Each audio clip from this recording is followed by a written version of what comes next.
Bonjour tout le monde. Aujourd'hui, on continue à calculer des concentrations à l'équilibre. Aujourd'hui, nous allons voir des cas où tu ne peux pas simplement prendre la racine carrée des deux bords pour simplifier l'expression. Que faire maintenant?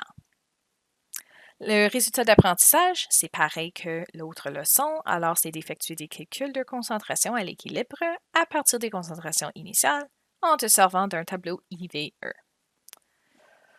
Bon, alors, lorsque tu ne peux pas résoudre l'expression de Cossé en prenant la racine carrée, il nous faut une autre méthode. Parce que ce qui va se passer pour les cas que nous allons voir aujourd'hui, on va quand même garder des x carrés. Fonction du second degré.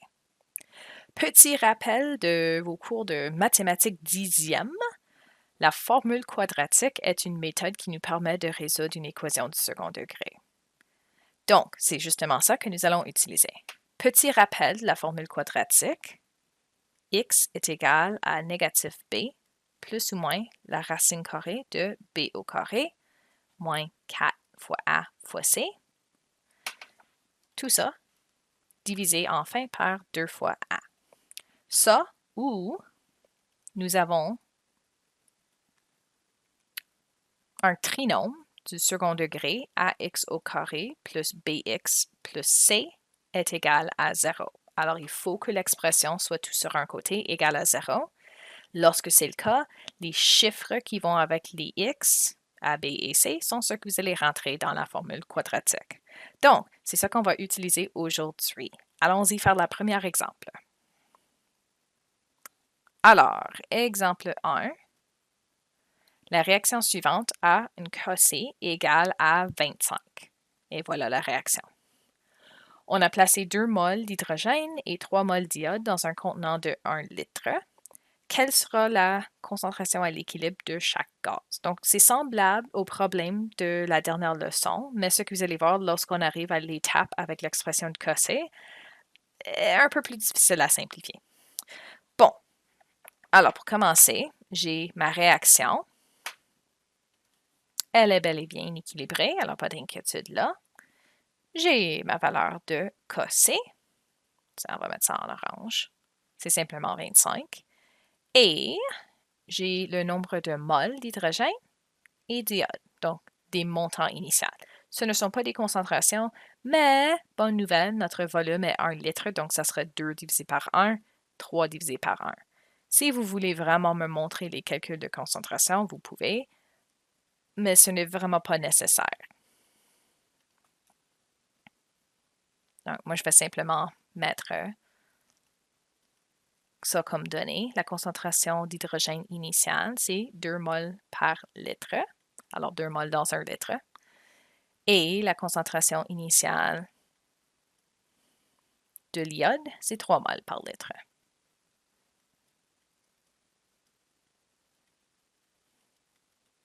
Bon, avec nos données de concentration, on peut aller faire notre tableau IVE encore une fois.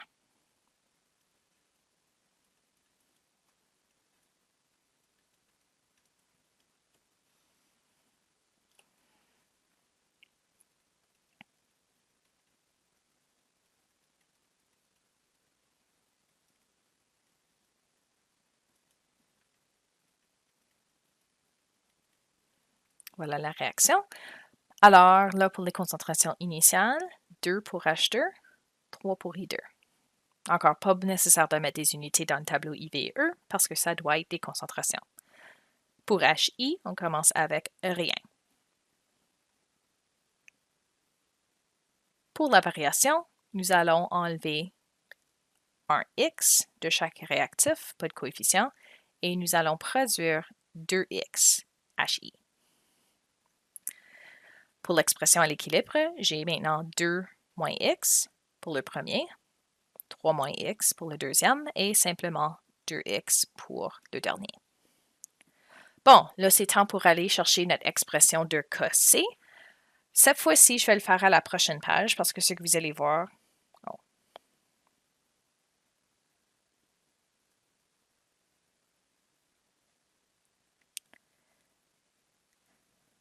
Laissez-vous un petit peu plus d'espace si possible cette fois-ci pour Cossé parce que ça va prendre un petit peu plus d'étapes pour nous rendre à la prochaine étape.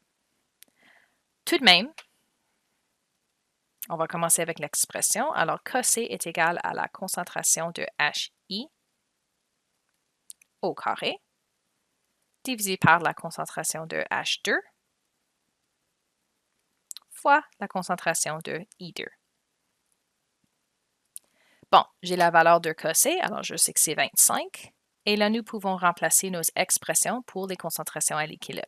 Alors, pour HI, c'est 2x. Puis là, n'oubliez pas que ça, c'est au carré encore à cause du coefficient. En bas, H2, c'est 2 moins x. Et I2, 3 moins x. Oh là là, je ne peux pas simplement prendre la racine carrée parce que je n'ai pas deux choses identiques en bas. Donc, ça, c'est le cas que je parlais tout à l'heure. Alors, c'est là qu'il va falloir développer notre expression, le convertir en ax au carré plus bx plus c est égal à 0 afin de pouvoir utiliser notre formule quadratique. Donc, première étape. En haut, 2x au carré, c'est 2x fois 2x, donc 4x carré. En bas, si on fait la multiplication, tiens, je vais prendre du vert. On a 2 fois 3 pour commencer, 6.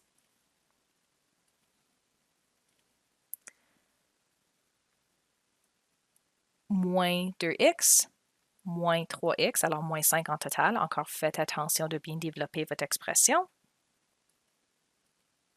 Et enfin, moins x fois moins x plus x au carré. Bon, développer. Mais là, on a quand même le problème où j'ai des x divisés par des choses avec des x. On doit se débarrasser de ça. Alors, comme les exemples précédents, on va multiplier les deux bords par notre expression dans le dénominateur pour essentiellement enlever côté droit, de mettre côté gauche. Donc, ce que tu vas finir avec, c'est 25 fois 6 moins 5x plus x au carré est égal à 4x carré. Bon, là, on commence à se rapprocher un peu plus à cette expression ax carré plus bx plus c. Quelques autres étapes. Alors, premièrement, on veut développer ça pour nous débarrasser de la multiplication. Donc, 25 fois 6, c'est 150. 5 fois 25, alors négatif 125x.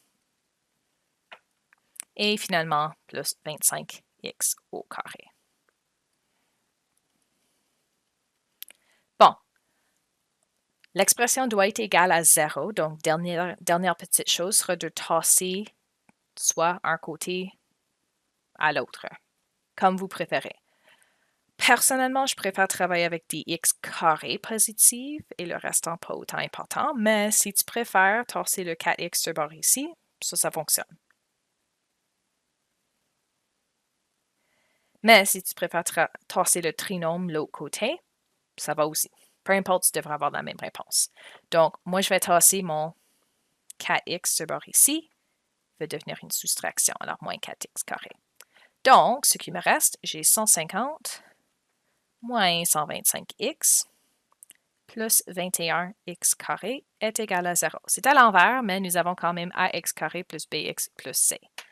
Alors, juste un petit rappel, ça sera la valeur de a, b, incluant le négatif, et c. Si vous préférez, vous pouvez réorganiser l'expression pour rendre ça un peu plus facile à voir. Alors, je ne change aucun chiffre, je fais juste changer l'ordre pour mettre ça en ordre A, B et C.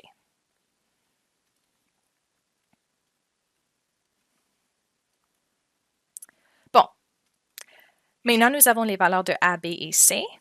Donc, on peut aller utiliser la formule quadratique pour trouver les deux valeurs possibles pour x. Pour ça, il va falloir que je descende à la prochaine page parce que moi, j'ai plus d'espace. Alors, étape 4, formule quadratique. Encore un rappel de ça. La formule x est égal à négatif b, plus ou moins la racine carrée de b au carré moins 4ac, et le tout à la fin divisé par 2a. Donc, n'oublie pas, il y a deux expressions, négatif b plus ses racines carrées. L'autre option, négatif b moins la racine carrée. Bon, on peut aller rentrer nos valeurs. Alors, x est égal à négatif, b était négatif 125, plus ou moins la racine carrée de négatif 125 au carré, moins 4 fois a, 21, fois c, 150. Et tout ça divisé par 2a, donc divisé par 2 fois 21. Bon, alors, en termes des étapes, premièrement, il faut simplifier ce qui est sous la racine. Par la suite, il faut faire l'addition et la division pour numéro 1, pour x2, la soustraction et la division. Donc, assurez-vous de faire cette division à la toute fin. Donc, si je simplifie ce qui est à l'intérieur ici de ma racine, alors premièrement, négatif, négatif, c'est positif. Alors, c'est simplement 125 plus ou moins la racine carrée de 3025 divisé par 42. Bon, alors les deux expressions, je vais les écrire. Ce n'est pas obligatoire d'écrire tout le restant. Vous pouvez sauter à la réponse ici si vous voulez. Mais pour les notes, je vais au moins les écrire pour montrer d'où ça vient. Alors, première option pour x, c'est 125 plus la racine carrée de 3025 divisé par 42. Ou, l'autre option, 125 moins la racine carrée de 3025 divisé par 42. N'oubliez pas, pour les fonctions du second degré, c'est une parabole. Il y a deux réponses possibles de x pour chaque y.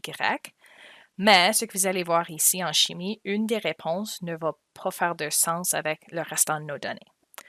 Donc, la valeur possible, la première valeur de x, ça devrait donner 4,3.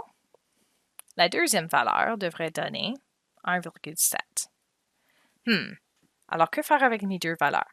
Si jamais tu as une des valeurs qui est négative, automatiquement, tu peux éliminer ça parce qu'on ne peut pas avoir des concentrations négatives comme des centimètres négatifs. Mais là, ici, j'ai deux valeurs positives.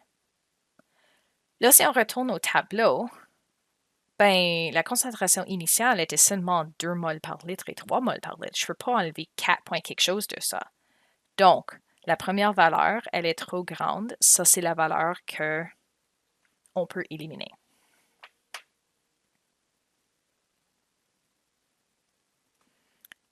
Donc, on peut dire que non, ça, c'est pas la bonne réponse. Ça, c'est celui que je cherche.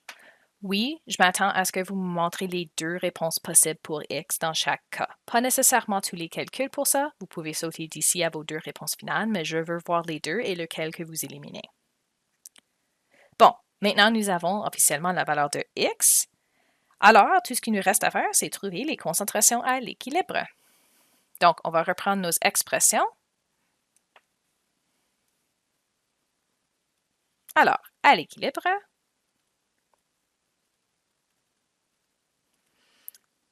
donc, concentration d'hydrogène. Ça, l'expression qu'on avait, c'était 2 moins x, donc c'est égal à 2 moins 1,7, qui nous donne une concentration finale de 0,3 mol par litre. Pour l'iode, l'expression était 3 moins x, donc 3 moins 1,7. Alors, une concentration de 1,3 mol par litre à l'équilibre. Et enfin, pour HI, l'expression était 2x, donc 2 fois 1,7. Alors, à l'équilibre, on devrait avoir une concentration de 3,4 mol par litre. Et voilà. Donc, ça, c'est comment utiliser la formule quadratique si ce n'est pas possible de prendre la racine carrée des deux bords.